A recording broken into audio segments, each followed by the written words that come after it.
Yun no, welcome na naman sa panibagong tutorial mga boss repa. At ito na, in today's video ay tungkol naman sa iba't ibang uri ng spark plug at kung gaano ka-importante ang role ng spark plug sa ating makina. Mapa 2-stroke o 4-stroke man ito. Siguro ay napanood nyo na ang basic components at purpose ng carburetor videos natin mga repa. At kung hindi pa, panoorin nyo upang mapadali ang inyong pagtotono ng ating mga makina. At balik tayo sa topic natin today. In today's video, i-explain ko sa inyo sa pinaka-basic at madaling konsepto kung ano ang kahalagaan ng spark plug at paano tayo magi-spark plug reading kapag tayo na ang nagtotono ng ating makina. Ang spark plug ang isa sa pinakamahalagang parte ng ating ignition system. Yung spark o voltahe ay dumadaloy galing sa ating stator coil o pulser, nadadaan sa CDI at papasok sa ignition coil at dediretso sa spark plug. Ang kuryenteng dumaloy at pumasok sa spark plug ang susunog sa air fuel mixture sa combustion chamber o head kung saan nagaganap ang pagsabog at upang mapatakbo o mag-start ng isang makina. So, ang proseso kung tawagin ay power stroke sa mga makina. Maging 2-stroke o 4-stroke ay may konting kaibahan lamang pagdating sa pyesa at proseso pero halos pare-parehas ang principle nito. Oo nga pala mga boss repa, tatalakayin natin ang ignition system sa susunod na content dahil pag-aaralan ko muna mga karepa kasi medyo may kahinaan ako dito sa ignition system. At balik tayo sa spark plug. May mga iba't ibang uri din ng spark plug at design ng spark plug. May mga heat range din ang mga ito. Ang heat range ng spark plug ay nakadepende sa temperatura at gusto ng ating makina. Ganito mga boss repa, explain ko sa inyo ng mas madali pagdating sa heat range at base sa pagkakaintindi ko dito. Halimbawa, ang temperatura ng isang lugar ay mas malamig at mahihirapan ang air fuel mixture na mag-combust,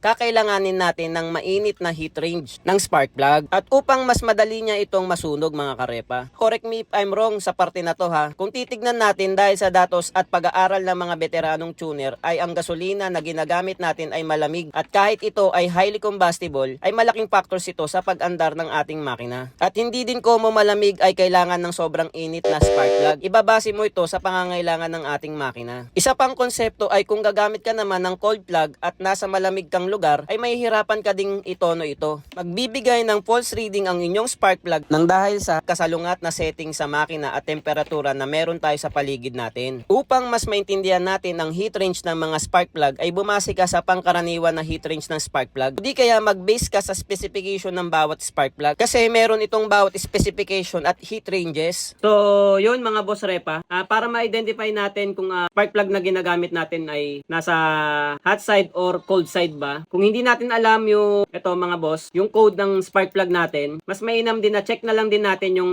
ceramic insulator. Ano nga ba ang ceramic insulator? Ito yun mga karepa, yung ceramic insulator, yung nasa gitnang bahagi na ng spark plug natin. Ito naman yung ring, tapos ito yung ground electrode, tapos ito yung electrode tip natin. Yan, kung mapapansin nyo, electrode tip natin. Tapos ito yung thread, may different thread size ang spark plug, kung sa 4-stroke at 2-stroke. Halos parehas lang pero magkakaiba lang ng sizes. Tsaka magkaiba ang socket na ginagamit natin. Merong 17, merong 22, may 19. So, yun again, ang spark plug natin mga karepa, mag-base tayo sa code ng brand ng spark plug. Para mas maintindihan natin, i-search natin sa Google kung makikita natin to. Ayan, mababasa natin. Denso ito, tapos iridium. Ang pagkakalam ko, pagkakatanda ko ay cold plug to mga karepa. Iridium, ito yung code sa baba. Kaya ito ang isa-search natin sa Google kapag hindi natin alam kung cold or hot plug ba ang gamit nating spark plug. Search nyo lang to at malalabas naman doon na cold side siya or hot side. Kasi nga depende sa makina natin at sa temperatura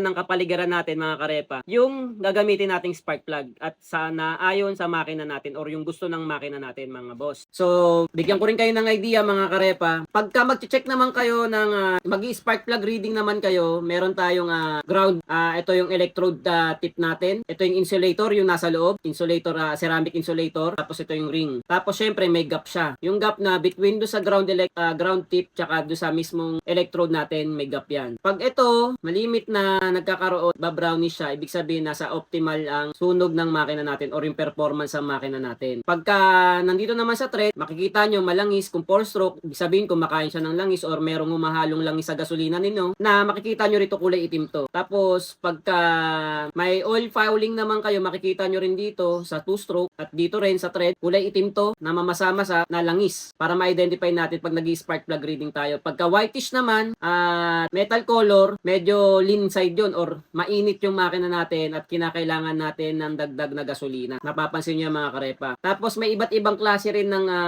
tip. Makikita nyo rito yung mismong electrode tip natin mga karepa. Hindi ko masyadong Ito mismong electrode tip natin may manipis, may malaki. So tatalakayin din natin yan sa mga susunod na video natin. Usually yung ibang ganitong karamihan ng ganitong tip ay for racing purposes mga karepa yung maninipis kasi mas pino lumalabas sa kuryente dyan. Ito rin iba rin mga karepa. So 4 stroke at 2 stroke halos sa parehas ang principle at konsepto. Minsan magkakaiba lang sa different thread size ng head natin. Kaya ano tayo maliit at may malaki. Gaya nito. Sa thread size bumase na lang kayo syempre. Basic na lang yan. Bumase kayo sa klase ng motor na meron kayo mga karepa. Sa amin sa more on 2 stroke ang mga sizes nito parehas din sa mga automotive na sasakyan. Same size pero mas mahaba lang siya. Parang ganito. Yan, mapapansin nyo. Pero minsan magkaiba rin ang ginagamit na yung deep socket na kailangan pantanggal natin yan. Magkaiba.